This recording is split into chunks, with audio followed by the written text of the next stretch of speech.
সবাই? আশা করি ভালো আছেন। সবাইকে শুভ সকাল জানিয়ে আমি নতুন আরেকটি রেসিপি নিয়ে হাজির হয়ে গেলাম। আজকে আমি পাতলা খিচুড়ি রেসিপি করে দেখাবো। এখানে মসুর ডাল আর চাল আগে থেকে ভিজিয়ে রেখেছিলাম, আর কিছু সবজি কেটে ধুয়ে রেখেছিলাম। এখানে কাঁচামরিচ, তারপর পেঁয়াজ, আদা সব কিছু আছে, একসাথে দিয়ে দিলাম। দিয়ে ওইগুলা এখানে আমি পানি দিয়ে দেব। একসাথেই সবগুলা দিয়ে দিলাম লবণ দেওয়ার পর আমি দিয়ে দিলাম পানি বেশি অ্যাড করব না, পরিমাণ মতোই দেব, যেহেতু পাতলা খিচুড়ি রান্না করব এজন্য।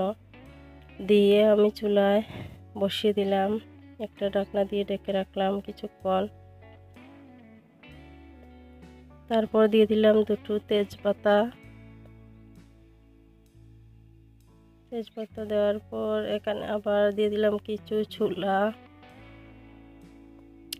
দিয়ে আবারও ঢাকনা দিয়ে ঢেকে দেব।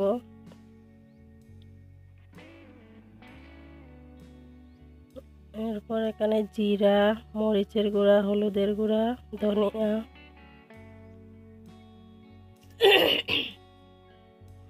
দিয়ে একটা হাতা দিয়ে নেড়ে চেড়ে সবগুলো মশলা মিশিয়ে দেব।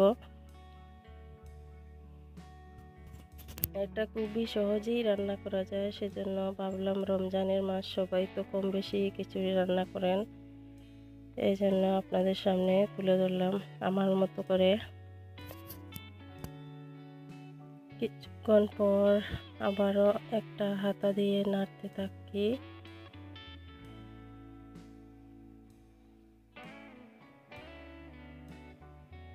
দেখুন প্রায় হয়ে আসছে আমার খিচুড়িটা। যারা আমার ভিডিওটা প্লে করছেন সবাইকে অসংখ্য ধন্যবাদ। এরপর নামিয়ে নিয়েছি চুলা থেকে। এবার আমি বাগার দেব। ছোট্ট একটা কড়াই বসিয়ে দিয়েছি চুলায়, তারপর দিয়ে দিলাম তেল।